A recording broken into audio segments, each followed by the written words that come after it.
Shalom Obracha, nous poursuivons avec la troisième Mishnah du premier Pérec. La Mishnah nous enseigne Meidi Manu Beish Ploni. Deux témoins viennent dire, nous témoignons que un tel, Shu Chayav Malkut Arbaim.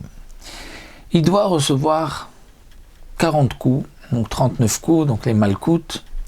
Pourquoi ? Parce que par exemple, il a mangé du rasir du cochon, il a mangé du chélèv, de la graisse interdite, il a consommé une bête tréfa, et donc pour cela, il doit recevoir Malkout. Et il s'avère que ces deux témoins sont Zomémim. On est venu dire comment pouvez-vous témoigner, vous étiez avec nous ailleurs le même jour à la même heure. Eh bien, Lokim Shmonim.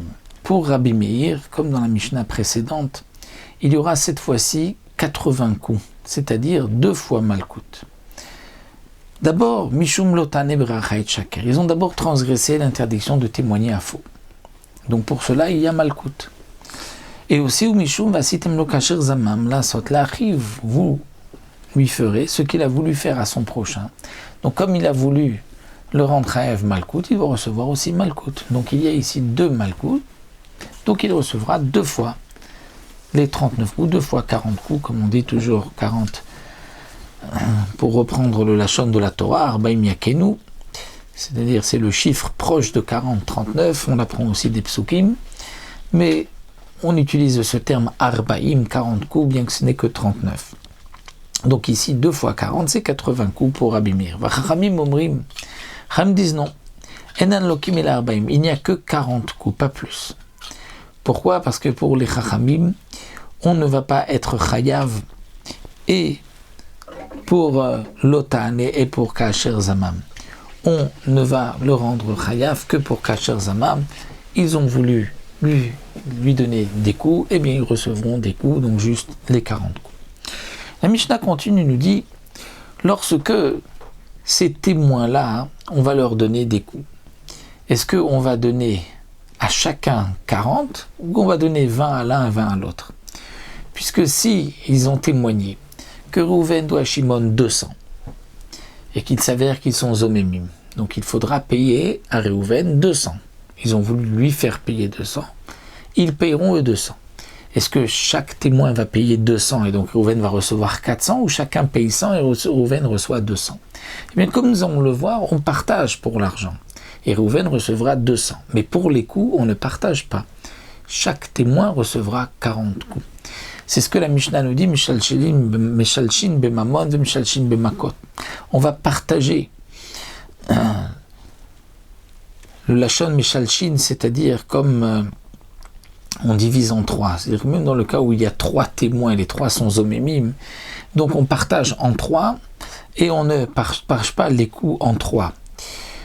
Alors c'est plus simple de dire les coups en 3, puisque comme c'est 39 coups, donc on aurait pu dire chacun reçoit 13 coups, puisqu'ils sont 3. Donc non, on ne partagera pas les coups, mais on partagera l'argent. Ketsad. Et ils ont témoigné qu'il doit à son prochain 200 zouzvenim seuzomim, il s'avère qu'ils sont zomémim, mais shalshin benem, ils vont partager la somme qu'ils doivent donner à Reuven. Mais s'ils ont témoigné qu'il doit recevoir 40 coups, si son zomim, chacun devra payer arbaim. Donc il y a là une différence entre l'argent et entre les coûts. Pourquoi cette différence ? Alors comme explique le Barthénora, étant donné que ils ont témoigné qu'ils devaient 200, donc on doit leur faire ce qu'ils ont voulu lui faire. Lui, il devait débourser 200, donc en fin de compte, on lui donne 200, c'est suffisant. Mais pour les Malkout, comme ils ont voulu qu'ils reçoivent Malkout, donc chacun doit recevoir Malkout. Il y a aussi d'autres explications qui sont données dans les Mefarshim. Il y a une belle explication donnée aussi par le Bet Halevi qui explique que l'argent, lorsqu'on a 100 et 100, ça fait 200. Donc Reuven, on voulait lui faire payer 200, ils ont payé 100 et 100, il reçoit les 200 que Reuven devait payer. Mais les Malkout, on ne peut pas diviser entre plusieurs personnes, puisque lorsque quelqu'un reçoit des coups, il va recevoir, on va dire, 39 coups qu'on doit diviser en 3 personnes, 13, 13, 13.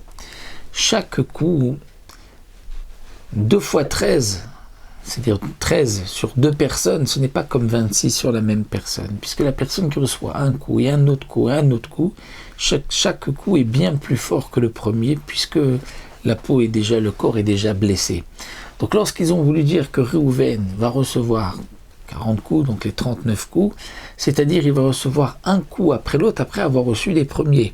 Les témoins, eux, si on divise, ne vont pas... C'est vrai qu'en tout, il y aura 39 coups, mais ce n'est pas les mêmes 39 coups que si Réhouven les avait reçus, puisque c'est sur 2 ou 3 corps différents. Et donc c'est pour cela que chacun doit recevoir les 39 coups, puisque chacun doit recevoir les mêmes coups qu'ils ont voulu donner à Réhouven. Voilà, nous arrêtons là à la 3e Mishnah.